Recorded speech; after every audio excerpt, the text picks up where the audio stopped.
Beograd, groblje ratnika Commonwealtha. Svake godine ovde se okupljaju sadašnji saveznici i nekadašnji protivnici kako bi odali pomen poginulim ratnicima. Na ovom mestu, u centru srpske prestonice, počiva preko 400 vojnika iz Britanije i njenih nekadašnjih kolonija. Spomenici ostaju nemi svedoci burne istorije Evrope i veze ostrvske zemlje sa svojim balkanskim saveznikom iz dva svetska rata. Odnose dve zemlje u protekla 2 veka obeležili su i usponi i padovi, od savezništva u svetskim ratovima, saradnje u Titovoj epohi, neslaganja i sukoba u vremenu raspada bivše Jugoslavije, pa sve do današnjeg partnerstva i snažnog uticaja britanske kulture.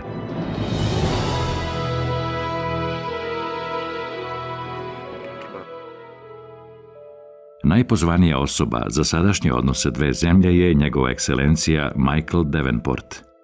O tome nam je govorio na tečnom srpskom jeziku.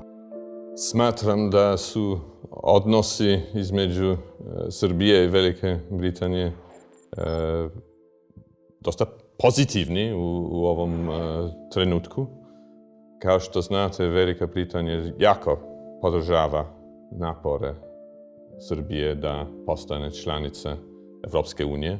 Ali treba da istaknem da imamo odnose između obe zemlje u različitim oblastima, u vezi sa obrazovanjem, u vezi sa biznesom, u borbi protiv organizovanog kriminala. Zajednička borba protiv organizovanog kriminala je jedan od važnijih elemenata saradnje dve zemlje. U proteklom periodu Britanija je pomagala modernizaciju srpske policije. Saradnja se odvijala i na planu borbe protiv međunarodnih narkogrupa. Michael Davenport dobro priča srpski jezik.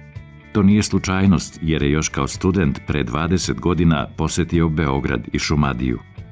Stalno učim, stalno čitam, stalno slušam radio, gledam televiziju, gledam filmove i tako dalje. Ovo je stalan proces. Srpski jezik je težak, kao i drugi slovenski jezici. Mnogo sam putovao i sam, i zvanično, i privatno. Mogu da vam kažem da smo uvek bili jako impresionirani zbog tople dobrodošlice koje smo primetili i koje smo imali svugde. See the match the other night? Match? What match? You know, one between England and Yugoslavia. No, I'm not really interested in football. You were lucky. You were dead lucky. I mean, some of the decisions that ref made were criminal. They were. I mean, we was robbed. We was robbed.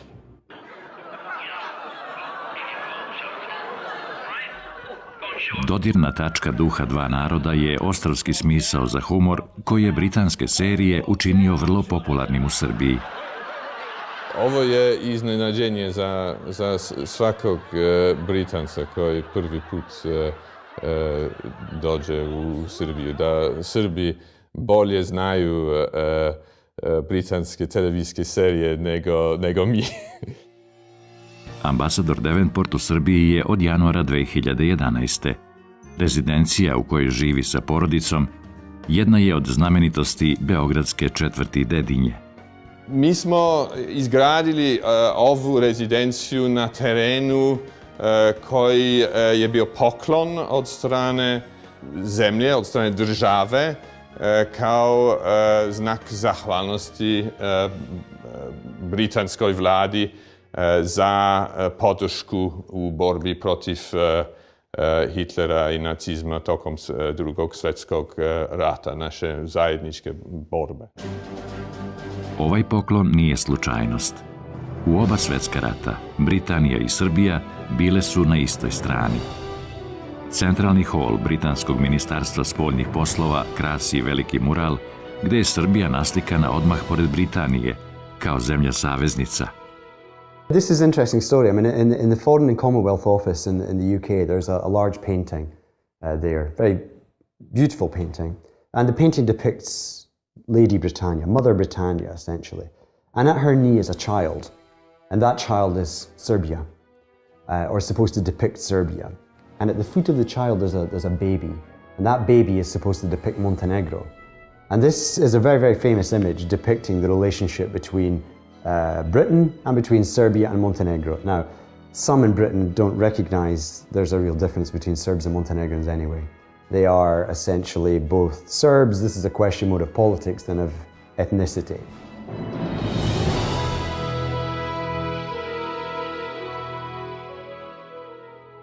U to vreme, dakle,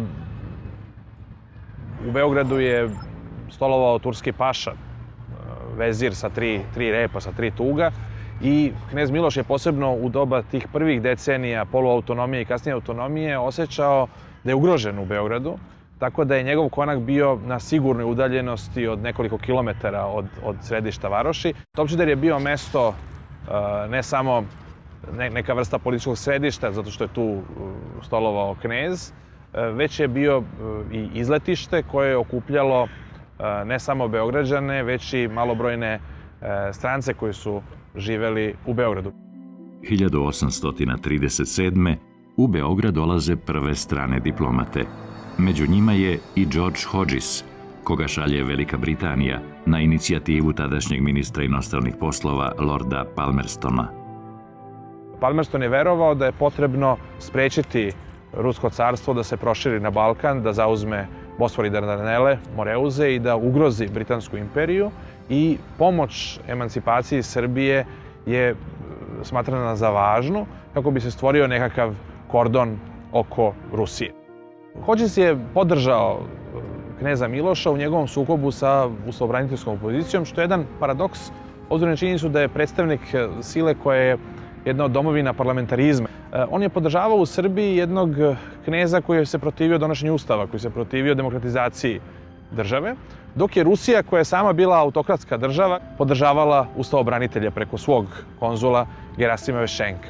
Inače, Hodges je jako dobre odnose lične ostvario sa knezom Milošem i mnogi istoričari i mnogi savremenici pre istoričara su tvrdili da je u stvari on dao lažne nade knezu Milošu, da će moći da se osloni na Veliku Britaniju u meri da bude sposoban da se odupre pritisku Rusije, pritisku Austrije, pritisku ustavobraniteljske opozicije. Za Hodgesa je vezana jedna zanimljiva anegdota. Naime, do tada su ti prijemi, večerni i tako dalje više ličili na nekakva posela. Hodges je bio prvi koji je zaplesao sa ženom u Beogradu i to je izazvalo naravno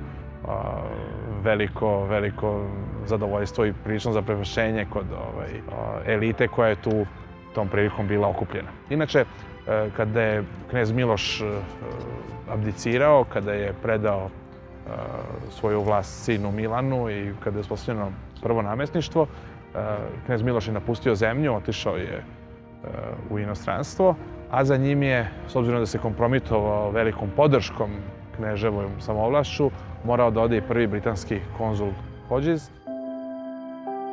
1842. godine u Srbiju je došao Thomas de Grenier de Fontblanc, drugi britanski generalni konzul, značajan za srpsko-britanske odnose, pre svega kao doajen tog malobrojnog diplomatskog kora koji je bio tada u Beogradu, više nego u Srbiji, pošto Srbija nije bila nezavisna i nije imala pravo da vodi svoju spoljnu politiku. On je bio veteran, ratovao sa Napoleonom, prethodno je imao nekoliko dužnosti u Nemačkoj, odnosno u Pruskoj i u Sjedinjenim Američkim Državama, a došavši u Beograd on je poslednju dužnost dobio u životu, pošto iz Beograda nije punih 18 godina na svoje veliko nezadovoljstvo premešten. Fontblanc je po mnogo čemu bio tipičan Britanac, on je naravno Srbiju doživljavao jako negativno. Nije mu odgovarala, molio je tokom svog rada da ga premeste makar u Tunis. U Srbiji je dobio dizenteriju, sa Srbima se nije dobro slagao, smatrao da su Srbi preveliki rusofili, da imaju velike ambicije, da žele da sruše Osmansko carstvo čiji je opstanak potreban interesima Britanske imperije. Fon Blanc je u svojim izveštajima često kritikovao Srbiju, ali je bio vrlo pošten kada je reč o njenim perspektivama i njenim mogućnostima. I njegove ideje reforme srpske politike, uvođenja parlamentarizma, njegova ideja stvaranja vicekraljevine Srbije koja bi se proširila na delove Bugarske, na Severnu Makedoniju, na Kosovo i Metohiju, na Severnu Albaniju, na Crnu Goru, po mnogo čemu su pružale jedan nacionalni program koji je bio prihvatljiv samom Garašaninu. Bio je najbolji prijatelj Garašaninu. Garašanin je čak svoje dokumente skrivao kod Fon Blanca u vreme Svetoanarske skupštine 1858-1859. godine. A upravo ovde, na Topčideru, došla je do izražaja još jedna Fon Blancova osobina. Fon Blanc je bio jako grub čovek, jako pust čovek. Poznat je po tome što je imao brojne ljubavnice i u Zemunu i u Beogradu. Među ostalog bio u ljubavnoj vezi sa suprugom urednika srpskih novina. Sa druge strane, kao čovjek koji je sa 16 godina otišao u rat, on je bio jako nasilan. I jednom prilikom na putu za Topčider, u koji je često išao i često je navodio kako je to Srbi su navikli da svoju kuću grade od krova ka temeljima umjesto obrnuto, pa tako žele da podignu železnicu, žele da uspostave telegraf, a nisu spremni da naprave dobar put do Topčidera. Po tom lošem putu jednom prilikom išao je svojim kolima i doživeo je jednu, hajde da nazovemo saobraćajnu nesreću sa kolima koje su mu išle u susret. On je tvrdio da su vozač i putnik tih kola bili krivi, pa ih je obojicu pretukao. Taj incident je doveo do toga da su srpske vlasti dobile žalbu na njega, Ministarstvo unutrašnjih poslova, ali su je brže bolje zataškale. Iako je skoro 2 decenije štitio interese Britanske imperije i Osmanskog carstva u Beogradu, Fon Blanc je doživeo neobičan kraj. On je početkom 1858. godine šetao u blizini Kalemegdanske tvrđave i u jednom trenutku, tu gde su se neformalno ograničile Kneževina Srbija i Osmansko carstvo, iako je Kneževina Srbija bila deo Osmanskog carstva, ali makar po suverenitetu vojnom su tu bile neke njihove granice, prišao je izgleda preblizu straži. Stražu su vjerojatno činili neki vrlo ekstremni vojnici, jedan od njih izgleda bio je Arnautin, su istrčali i počeli da ga tuku. Jedan od Beograđana koji se našao u blizini, student velike škole, Miloš Nedeljković, istrčao je da mu pomogne i teško ranjenog su ga jedva izbavili iz ruku osmanskih vojnika. Fon Blanc je kasnije mesecima bolovao da bi konačno godinu dana kasnije i podlegao tim povredama. Međutim, Miloš Nedeljković, koji je dobio odlikovanje od kraljice Viktorije zbog te pomoći britanskom diplomati, to odlikovanje je već 2-3 godine kasnije vratio zbog držanja Velike Britanije na konferenciji u Kanliži u vreme krize oko gradova, kada se otvorilo to pitanje kome će pripasti Beograd i ostalih 6 gradova koji su imali turske garnizone. To je možda i paradigma odnosa Velike Britanije i Srbije u 19. veku. Dakle, sva ta očekivanja, pa makar i ona koja su bila velika, obično su završavala razočarenjem. Jedan od najelitnijih delova Beograda osnovao je jedan britanski misionar. Po njemu i danas nosi ime ulica u srcu Vračara. Francis Hartford Mackenzie je bio jedan britanski hrišćanin, misionar u izvesnoj meri, filantrop koji je doputovao u Beograd sredinom 19. veka. Grad mu se izuzetno svideo i on je u tom gradu koji je tek počeo da se razvija, u toj zemlji koja je tek počela da se emancipuje, koja je bila, kako je to napisao Andrew Archibald Payton, novi član Evropske porodice naroda, htio je da izgradi jedan novi grad. On je uspeo da dođe do te zemlje koja je bila potpuno nenaseljena u to vreme, to je ovaj Vračarski plato. To je oblast do ulice koja se danas zove Mackenzijeva ulica. To je bio kraj koji je bio skoro kilometar udaljen od posljednjih kuća tadašnje Beogradske varoši. I on je tu počeo da gradi novi grad. Njegova ideja je bila da izgradi grad sa jasno određenim arhitektonskim rešenjima koji će podsticati trgovinu, zanatstvo, industriju i tako dalje. Čitav ovaj kraj Malog Vračara još je u to vreme počeo da bude nazivan Englezovac.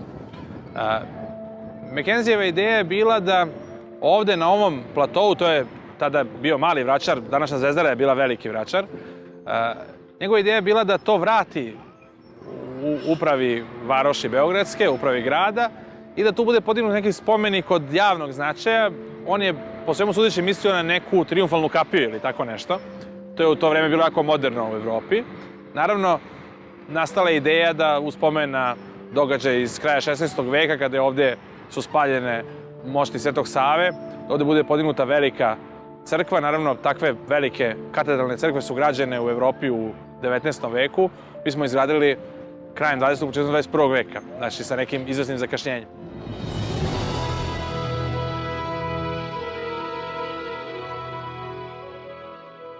Tokom istorije međusobnih odnosa Velike Britanije i Srbije u novo doba, dakle od tih 30. godina 19. veka do danas, prvi se rati svakako vreme najprisnijih, najbližih odnosa. To nije bila posledica unutrašnjih odnosa na Balkanu, niti politike Srbije, niti sudbine srpskog naroda u tom velikom ratu, koji je bio jako tragičan za sve evropske narode, a posebno za Srbe, već pre svega državnih interesa Velike Britanije. I zaista Velika Britanija je u rat ušla zbog Belgije, ušla je zbog ravnoteže snaga u Evropi i u svetu, ali je vrlo brzo sudbina Srbije, koja se mnogostruko slabija odupirala prvo Austrougarskoj, zatim Austrougarskoj i Nemačkoj, konačno Austrougarskoj, Nemačkoj i Bugarskoj vojsci, postala je jako zanimljiva i ona je na neki način ganula čitave generacije britanskih ne samo političara, već i intelektualaca, kulturnih radnika, britanske elite. Potresne scene Srbije koju pogađa tifus i vesti o istovremenom napadu Nemačke, Austro-Ugarske, a uskoro i Bugarske, mobilisale su britansku javnost. Zbog toga većinu od oko 300 humanitaraca čine upravo Ostrvljani.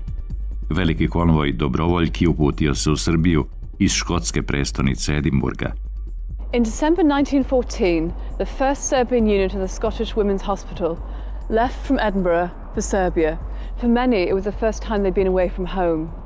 Their work with the Serbs gave them the opportunity to do their bit in the war, just like their brothers, and also for many to have a great adventure. During the course of the war, hundreds of British women, many of them Scottish, worked for the Serbs in Serbia, Macedonia, Corfu, Corsica and Bizerta.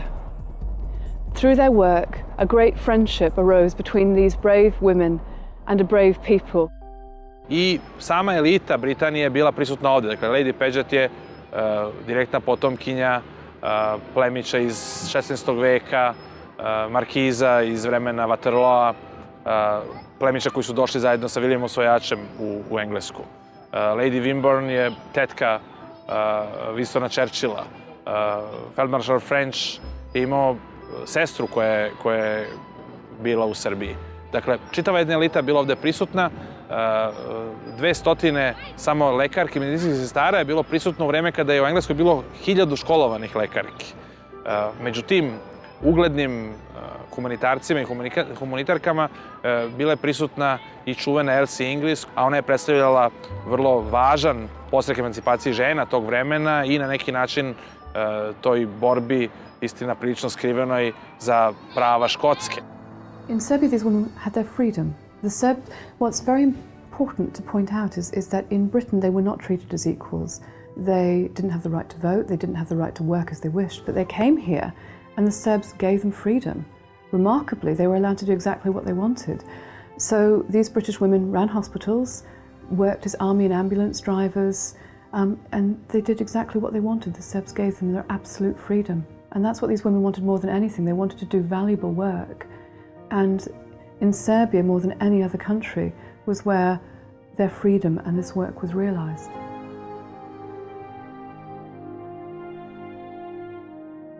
Duh slobode i ravnopravnosti najbolje ilustruje primer Flore Senc. U Srbiju dolazi kao humanitarka sa prvom savezničkom bolnicom. Posle oporavka od tifusa, belu uniformu zamenila je ratničkom. Kao vojnik srpskog gvozdenog puka povlačila se preko Albanije. Učestvovala je u proboju Solunskog fronta.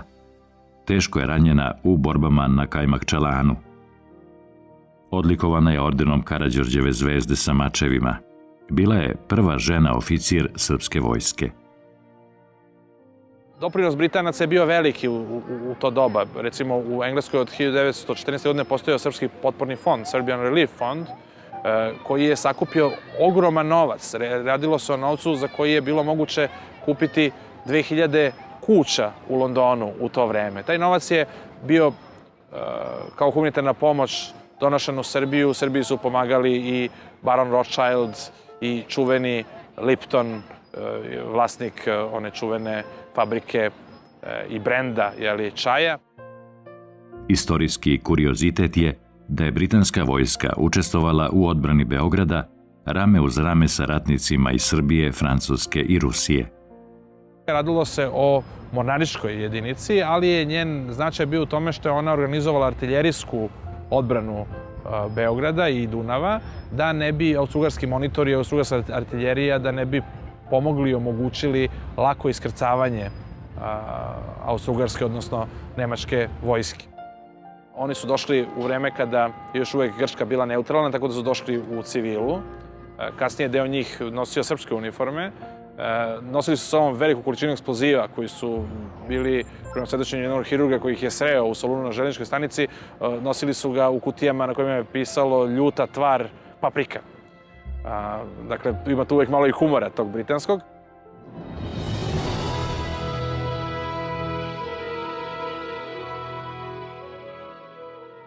Međuratna Jugoslavija imala je jače veze sa Britanijom. Nova zemlja imala je izlaz na more, bila je veća i uticajnija u međunarodnim okvirima. Traditionally, there's always been a very strong bond between Serbs and the Brits. Let's not forget, in the First World War, Serbs lost very, very heavily. They lost a lot of people. They suffered during the First World War. And people often ask me, why did King Alexander become such a dictator in 1929? Why did he become so ruthless in dealing with his political opponents? Why did he want to centralize the first Yugoslavia? And there's a very simple answer to this, that in many ways Serbs suffered more than other nations during First World War. Firstly, the Croats and Slovenes were on the side of the Austrians anyway, and the Serbs provided the military and they provided the personnel really to build Yugoslavia, to create the first Yugoslavia. And I think that Serbs felt that they should lead this new state. Firstly, they had a state tradition, they'd had an independent state, they had a bureaucracy, they had a military, and they were the largest nation in Yugoslavia. And they felt as if they should lead it. And I think that at that time that was very much the British perspective as well. Saradnja dve zemlje počela je da se razvija i na planu vojne industrije. 1930. godine došlo je naređenje da se zanovi naše vazduhoplovstvo i tada se razmišljalo da se nabave avioni Hawker Fury iz Engleske, a da se posebnim ugovorom sa Velikom Britanijom praktično 40 aviona napravi u našim fabrikama. Za to vreme to će biti najmoderniji lovac. Međutim, trend koji je tada bio u vazduhoplovstvu i naravno veoma veliki i brz razvoj vazduhoplovstva koji sledi 30. godina, praktično za tih 6 godina zastarit će ceo avion.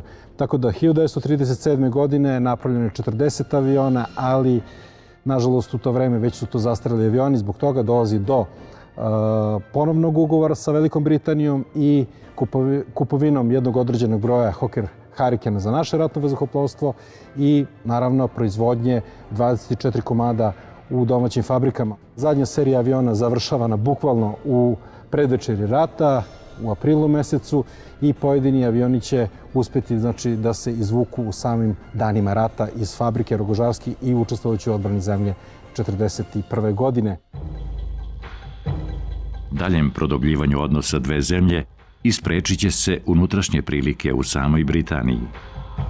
Sa druge strane, Velika Britanija se polako izoluje od evropskih zbivanja i ona zaista, posebno krajem 20. i početkom 30. godina, u vreme krize, u vreme unutrašnjih problema u Britaniji, ona se odvaja od evropskih teškoća i krize. Iako postoji jaka anglofilska struja u Srbiji, iako postoje čitavi časopisi koji su zabranjivani 40. godina zato što su pro-engleski u vreme kada, pro-britanski u vreme kada Jugoslavija polako ulazi u orbitu Hitlerove Nemačke. Uprkos tome ne može se reći da je Velika Britanija bila bliska Jugoslaviji i ona u trenutku kada je podstakla nešto što je većina naroda želela, to je odbacivanje Trojnog pakta, ona nije bila spremna da pruži ozbiljnu pomoć Jugoslaviji. I think the British didn't have a massive strategic interest in Yugoslavia at the beginning of the war.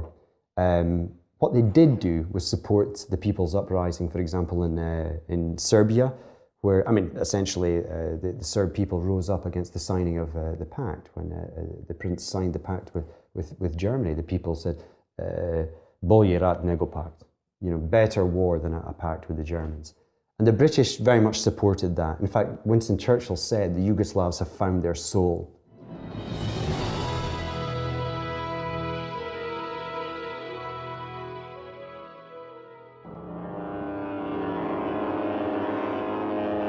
Međutim, kada je počeo Drugi svjetski rat, kada je Jugoslavija propala, kada je podeljena, Velika Britanija je naravno postala utočište prognanog kralja Petra II. To je bilo i logično, pošto na evropskom kontinentu nije gde drugdje imao da se skloni vladarski dvor i uopšte vladari. Iz drugih monarhije pa i republika su se kraljevi, odnosno predsjednici, sklonili u Veliku Britaniju.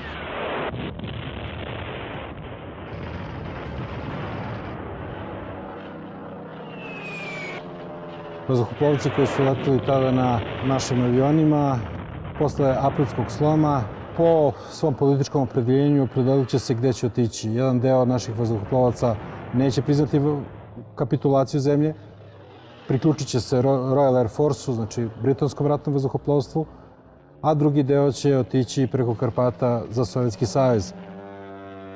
Ono što je veoma bitno je da se 1941. godine formiraju dve kompletne jugoslovenske eskadrile na avionima Hawker Hurricane i Spitfire, to je znači 351. i 352. eskadrila RAF-a. Oni će učestvovati u ratnim operacijama od 1941. do 1944. godine na Mediteranu, u Severnoj Africi protiv Romelovog korpusa i možemo da kažemo da će to biti i baza za formiranje novog jugoslovenskog vazduhoplovstva prve i druge partizanske eskadrile. Formiranjem prve i druge partizanske eskadrile avioni dobijaju i nove oznake. Nove oznake su napravljene tako što je u klasičnu britansku oznaku ucrtana zvezda petokraka i na repu, znači u klasičnu oznaku, znači Britanije, ucrtana je zvezda petokraka. Kasnije upravo oznaka iz prve partizanske eskadrile biće i osnova za novi znak jugoslovenskog ratnog vazduhoplovstva posle 1945. godine. Britanska podrška partizanima ipak nije došla preko noći. The British weren't too heavily involved. They did have several missions in 1941 to the area. They had a mission led by a guy called Bill Hudson that was attached to the Chetniks, and you also had other British missions that were hedging their bets. They were looking at how many Germans are the Chetniks killing, how many Germans are the partisans killing. But the British interest at that stage was to try and bring these two opposing sides together. They wanted a national liberation front, if you like, that would be an effective resistance against the Germans. It wasn't until 1943 that the British stopped hedging their bets and they backed the partisans. The fundamental reason for that is that there was a former Oxford historian who was a member of the Special Operation Executive, F.W. Deakin, who was parachuted into Montenegro in 1943. He then struck up a very, very close relationship with Vlatko Velebit, but also with Josip Broz Tito himself. And it was Deakin that really laid the groundwork for the recognition, if you like, of the partisans. Fitzroy MacLean is often given all the credit for that decision being made, but there's no doubt that the groundwork established by Deakin in May 1943 was a significant change. The British interest was simply pragmatic. Who will kill the most occupying forces and who's the most likely victor? And by 1943, it certainly appeared to SOE operatives that it was the case that the partisans would win. The other accusation was that the Chetniks had collaborated with the Germans. We now know through historical sources that actually Vlatko Velebit, Milovan Djilas met with the Germans in 1943, but of course the SOE, the British, didn't know this at the time, so all sides were essentially collaborating, but the British felt in some way the partisan cause was more noble. And the problem was, I think from a British perspective, Stefan Moljević's ideology about Greater Serbia ethnically homogenous Serbia seemed rather unattractive compared to this inclusive, communist-led partisan ideology where Yugoslavia would be a country of equal nations.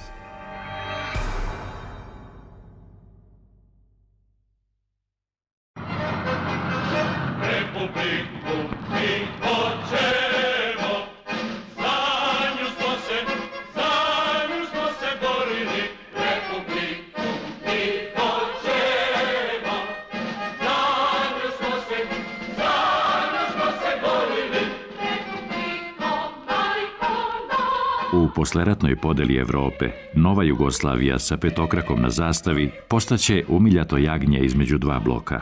Britanija nije krila simpatije prema Titovoj federaciji. Demokratska federativna Jugoslavija proglašuje se Narodnom republikom. Može se reći da je Broz svakako imao najveći ugled od svih jugoslovenskih srpskih vladara među Britancima. On je prvo zatražio podršku pre svega od Britanije, pa tek potom od Amerike. Poznata je ona Đilasova misija koja je išla kod Churchilla, gde je Churchill koji je bio bolestan primio dok je bio u krevetu, pa je Đilasa podsjetio na Vuka koji je pojeo crvenkapičinu baku i onda se krije tamo u spavačici sa kapom na glavi, gde im je obećano da će Jugoslavija dobiti zaštitu od Velike Britanije ako dođe do intervencije zemalja Lagera i Sovjetskog saveza. 1954. godine Broz je otputovao u London i tamo je bio primljen sa najvišim počestima. Nikada nijedan naš vladar i državnik ni pre ni posle toga nije tako primljen u Velikoj Britaniji. Primljen je od strane kraljevske porodice, a 1972. godine se dogodilo nešto potpuno neuobičajeno. Te godine je kraljica Elizabeta II. Došla sa suprugom i bila je u Beogradu, bila je na Brionima i to je jedna od važnijih hladnoratovskih poseta. Uspomena na tu posetu i danas se čuva u rezidenciji britanskog ambasadora. Ovo je jedna slika iz naše kolekcije slika u ambasadi koja pokazuje kraljicu Elizabetu II. Tokom svoje posete u Beogradu pre tačno 40 godina. Ovo je njena poseta sa princom Filipom u Skupštini, tada u Beogradu. Imamo također drugu sliku koja pokazuje kraljicu Elizabetu II. Sa Filipom još jedan put na vojnom groblju u Beogradu. Također tokom njene posete ovdje pre 40 godina. In Britain, the perception was that Tito's Yugoslavia was a communist country that we could do business with, because they weren't that communist. This was something in between. They relied very heavily on Western loans, on Western aid. Tito was not Stalin, geostrategically, Yugoslavia was very, very important during the Cold War. When the Cold War ended, of course, Yugoslavia ceases to be geostrategically important. But during that period where the British are willing to support Tito because it's in our geostrategic interests and it's stability in some sense. It provides stability in that part of Europe. Tokom hladnog rata doći će do procvata vojno-tehničke saradnje dve zemlje. Letelice, koje će postati ponos jugoslovenske vazduhoplovne industrije, pokretaće motori Rolls-Royce. Krajem 50. godina počinje i osvajanje proizvodnje prvih helikoptera u našoj zemlji. To su helikopteri S-51. Prvih 10 helikoptera koji dolaze iz Velike Britanije dolaze u jednom veoma posebnom aranžmanu za našu zemlju. Možemo da čak i da kažemo kao i poklon engleske kraljice našem ratnom vazduhoplovstvu. A helikopteri S-55, koga vidimo ovde, to je jedan od prvih helikoptera koji je napravljen u našoj zemlji i Jugoslavija je bila jedna od 9 zemalja na zemljinoj kugli koja je proizvodila helikoptere. Ovde možete vidjeti jedan vrlo uspešan helikopter koji je leteo praktično na našoj planeti. Ono što je strateški proizvod za helikopter, to je upravo rotorska glava koja je bila osvojena u 21. maju, ali nažalost motor Rolls-Royce Leonidas nikad nismo uspeli da osvojimo u našim fabrikama. 60. godina sa razvojem naših prvih mlaznih aviona počinje i proizvodnja Rolls-Royceovih motora u vazduhoplovnom zavodu Ora u Rajlovcu. Prvi motori koji počinju da se proizvode, proizvođeni su za avion G2 Galeb, kasnije Jastreb i na kraju početkom 70. godina i na kraju 80. godina za Orla. Odnose dve zemlje obeležit će i dva Srbina koji će u Londonu provesti značajan deo svog života. Razdoblje posle Drugog svjetskog rata je po svemu obeležilo prisustvo dvojice velikih srpskih pisaca u Londonu. Prvo Crnjanskog. Crnjanski je tamo napisao svoje veliko delo, roman o Londonu je inspirisan između ostalog njegovim boravkom u Londonu. On se kasnije vratio u Jugoslaviju i tu je ostao do smrti. A Borislav Pekić je dugo vremena boravio u Britaniji i nije samo pisao dela vezana za Srbiju. Tu ostaće, posebno nama istoričarima, draga njegova sentimentalna povest Britanskog carstva, koja je nastala u toj čuvenoj tradiciji BBC-a, tih istorija koje se čitaju. Tako da je on dao tu doprinos među možda još 20-ak velikih britanskih i svetskih istoričara koji su preko BBC-a kazivali britansku istoriju na jedan potpuno zanimljiv, istoričan, ali ujedno i književni način.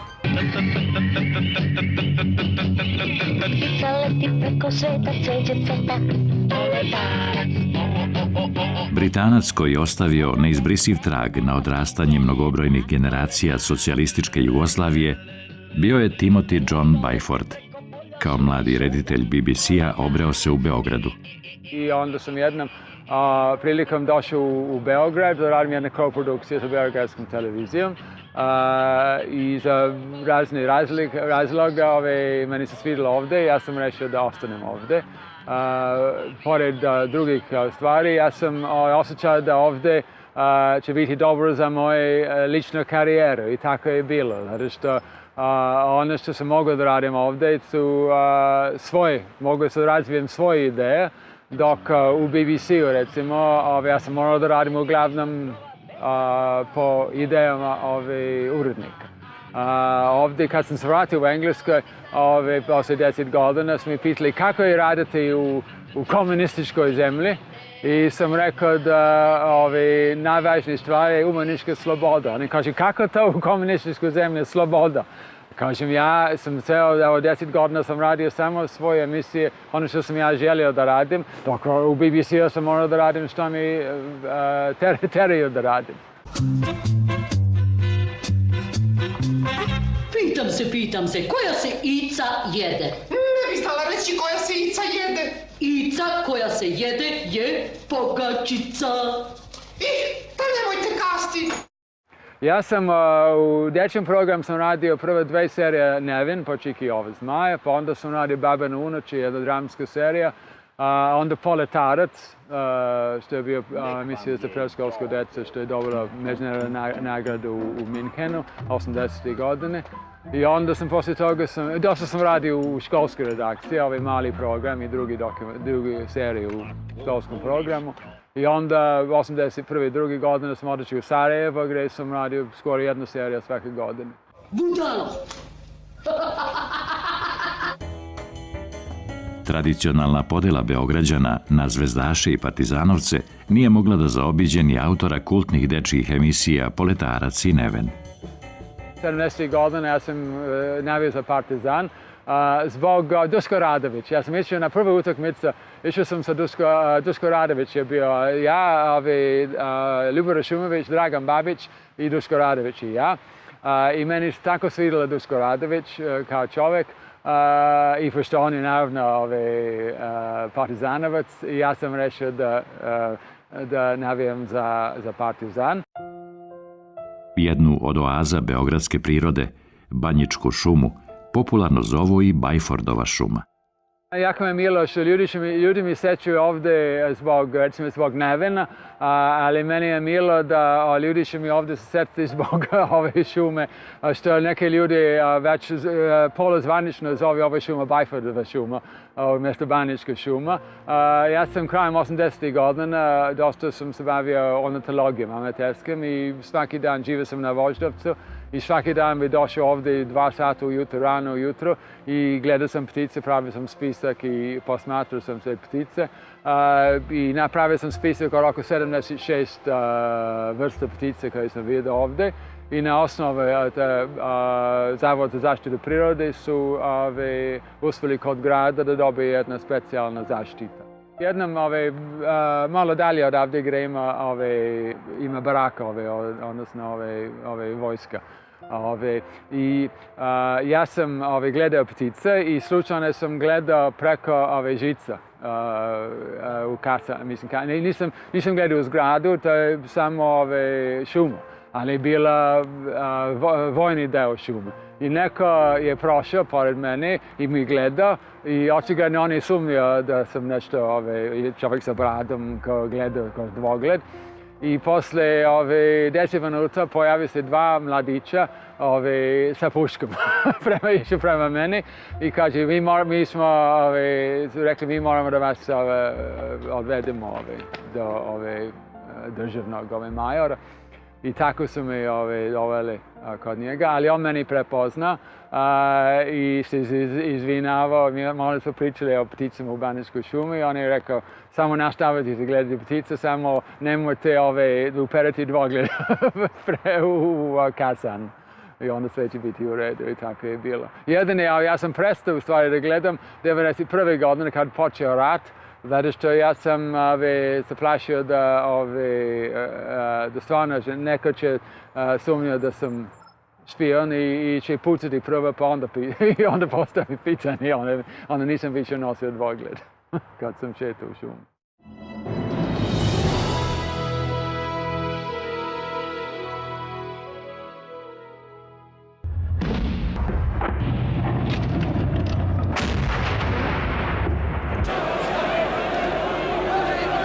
'90-ih će dvoglede početi da nose neki drugi ljudi. Pad komunizma na ove prostore dovodi novinara londonskog ekonomista Tima Judu. Balkan će prvo upoznati kroz Rumunsku revoluciju. Romania was a really fantastic story for a year or so, but then it began to fade out. And just at the time it began to fade out as a story, the wars began in Yugoslavia. So then I went to Yugoslavia and I went to live in Belgrade to cover the wars there. So coming to Serbia was really like going to California. Coming to Yugoslavia after the revolution in Romania, after that period of living in Romania, was really like coming to a country that was almost like, not quite like home, but I mean it was almost like coming to a Western country at that point. I was there when the Slovene conflict broke out. Very soon that, as you know, segued, it moved into the Croatian conflict, which I covered completely. I was in Vukovar, I was in Dubrovnik, and in many other places, but of the big set-piece sieges, I was in Vukovar and Dubrovnik. Then I covered the whole war in Bosnia. Then it was a sort of, as you know, the relatively brief conflict in Macedonia, and then the Kosovo conflict. I met all sorts of different characters from Mladic to Karadzic, to the other end of the spectrum, to Natasha Kandic, to a lot of brave, ordinary people, to Tadic, to Djindjic. So I think I met almost all of them. I mean, the one kind of singular exception really was Milosevic, who I never interviewed, and who, not for want of trying, I mean, he was notoriously difficult for foreign journalists to get access to, and that was the period, of course, when Serbian leaders didn't really understand the benefit of good PR, so they didn't really think it was very important to speak to foreign journalists. But the Bosniaks and the Croats always understood the importance of showing what was important to them to journalists, and Serbian authorities, be they in Bosnia or in Serbia itself, were much less aware of the importance of that. They didn't understand that there was a kind of other war to be fought, a war for public opinion around the world as well. Dobar primer za nerazumevanje medija u ratnim vremenima bio je medijski centar Republike Srpske. Sonja Karadzic, the daughter of Radovan Karadzic, was the person who ran the media center in Pale, which was very important. It was a very important job because you only got in as a journalist, especially as a foreign journalist, into Republika Srpska if she gave permission. It then became an incredibly corrupt institution whereby only certain people got access to certain things, especially TV. I think she wasn't very interested in anything else. But it became clear that TV companies were having to pay for access. And so what would happen is that if, for example, there had been Serbian refugees who may have been ethnically cleansed or fled from some other part of Bosnia, instead of rushing as many foreign journalists there as possible, that perhaps one or two people several days late would get access. So it was it was a tragedy, really. It was a tragedy, and it was a way of she and that media center in Pale did tremendous damage to the Serbian cause. I'm not saying that the Serbian cause was right or just. I'm just saying that there were certain things that it should have done, and it could have done for the benefit of ordinary Serbs and victims, but it just didn't do because too many people were interested in making money at that point.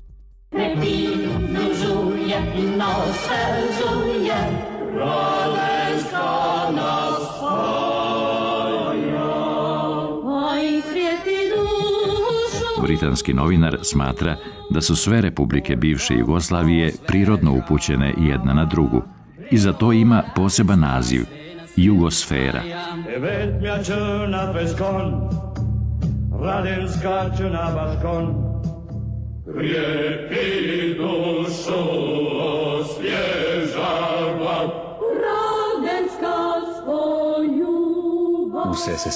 Most of the people of the former Yugoslavia really have a lot in common. It's not only they have a common past, but the vast majority of people in the former Yugoslavia speak the same language, more or less. As so many people already said, congratulations for a wonderful show. It was real fun.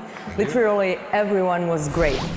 It's still a kind of region which kind of makes sense in a way, and where people, in general terms, they like the same food, and they like this. They listen to the same music. They have a lot of experiences, and in common. Of course, it kind of varies, all the way from Ljubljana to Skopje. But I'm saying that this is an area which makes sense, and I'm also saying that what people don't understand is that how much stuff is being done on an everyday basis again. Together, and a lot of it is incredibly boring stuff, and it's supposed to be boring. It's like police work or ministers of X, Y, or Z who meet every month. And I only called it the Yugosphere because, I thought it was a good name. But I know that a lot of people, especially Croats, have an objection to that name, and I understand why they object to that name. But I don't care because I'm not trying to sell something. If you want to think of something, some other name, think of some other name. As you can see, this whole Judah sa suprugom i 5 dece živi u mirnom kvartu Londona, koji se smatra jednim od centara tamošnje srpske zajednice. I live in Shepherd's Bush, which is in West London, and interestingly, this is an area of where historically there have been actually quite a few Serbs by coincidence. The reason is because up there in Notting Hill Gate, which is not so far away, is the Serbian church, and after the Second World War, many Serbs settled in this area from Notting Hill Gate down through this area because it was relatively close to the church. And that meant that when the wars began in the 90s, that the nephews and the nieces and the cousins and people who were in the former Yugoslavia but were looking for a way out, then they had family in London, and often some of that family was in this region, so many came here. U Đudinoj sobi nalazi se i maketa popularnog fiće sa potpisom fabrike zastava iz Kragujevca. The car was when I went to the Zastava factory in Kragujevac, and it was some years ago. And then it was quite a pretty depressing place, producing these kind of ancient Yugos, like one an hour or something. Not very many of them. But of course, Kragujevac has now been transformed. So I'm looking forward to going back to Kragujevac because I think that's a sort of progress story which has to be told. So I will go back when I can go back and cover that.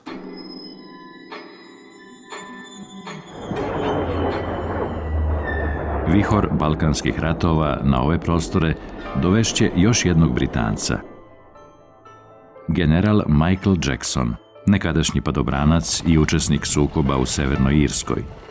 U Bosnu dolazi kao mirotvorac, a na Kosovu je bio prvi komandant međunarodnih snaga. Potpisnik je Kumanovskog sporazuma. Mediji tvrde da je sprečio Treći svjetski rat, odbijajući naređenje američkog generala Wesleya Clarka. Until the end of the Cold War, my only real memory or connection with Yugoslavia had been in a holiday when I think I was about 22 or 3, a long time ago. There was a decision taken here in Britain to put at the beginning, a small contingent into the UN force which was sent to Bosnia. And it became clearer and clearer to me that some involvement, both personal and greater on the national basis, was probably inevitable. Now, I'm not saying that Northern Ireland and Bosnia were the same thing at all.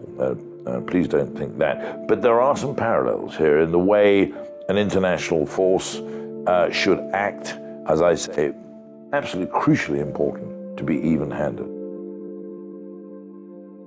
To neće biti posljednji zadatak britanskog vojskovođe na Balkanu.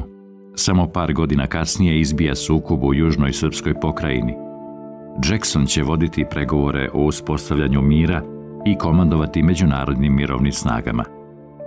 We began the talks at a small cafe, Europa Cafe, on the road between Skopje and Pristina, just south, 200 meters, of the Macedonian-Kosovo border.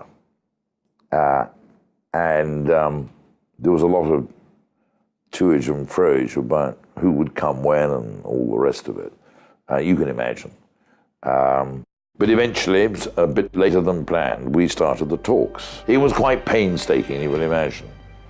And also what was difficult for the Serbian delegation was to get there, they had to come through Kosovo itself, down the Kačanik defile through General Jankovic.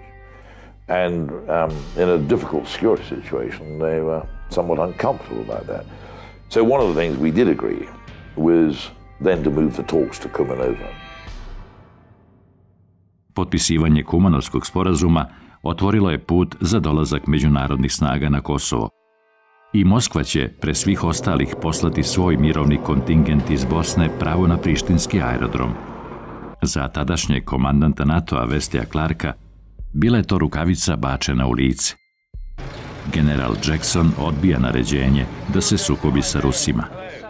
And I welcomed a Russian contingent into KFOR. Why would I welcome it? Because Russia is a major actor on the world stage, and in particular, when it comes to Serbia, has cultural and religious links, and therefore, for me, it was very important. That said, the timing and the manner of their move was something of a surprise. But there we are, relatively small contingent, 250 I think it was, established themselves at Pristina Airport in the early hours of that Saturday morning of the 12th. And General Wesley Clark took the view that this was a throwback to the Cold War, that this was power play on the ground. This represented a confrontational approach.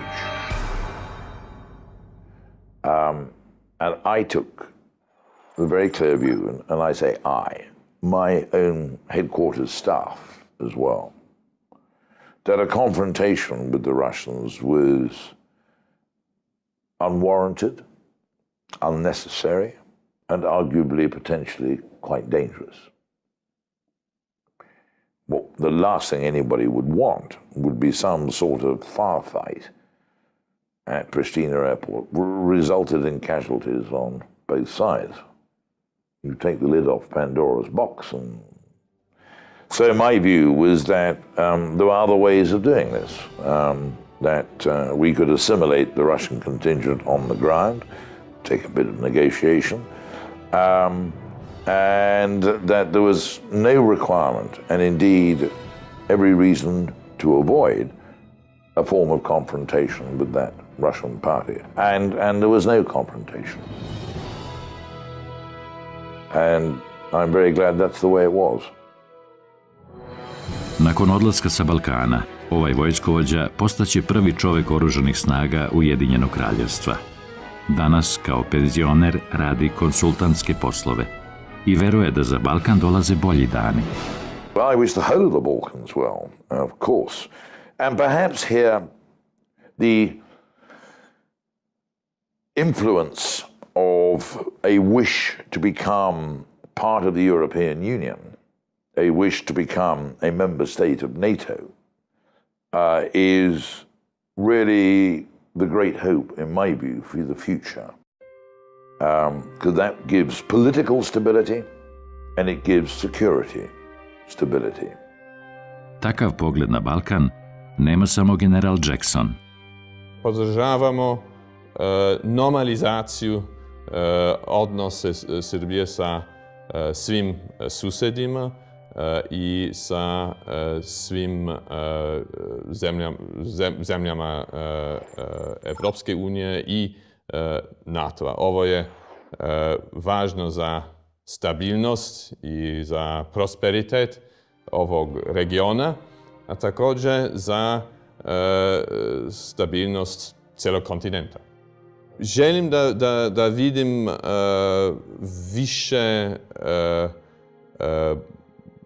aktivnosti, više partnerstava između britanskih i srpskih kompanija. Ovo je pravac u kojem treba da intenzivnije radimo i da sarađujemo. Pravci saradnje, započeti pre 175 godina u Topčideru, prešli su dug put. Verovatno da Hodžis i knjaz Miloš nisu mogli ni da sanjaju da će jednog dana Srbi igrati na Wembleyu, osvojiti Wimbledon, da će britanski kralj krstiti srpskog princa, a britanska mladež dolaziti na provod u Srbiju.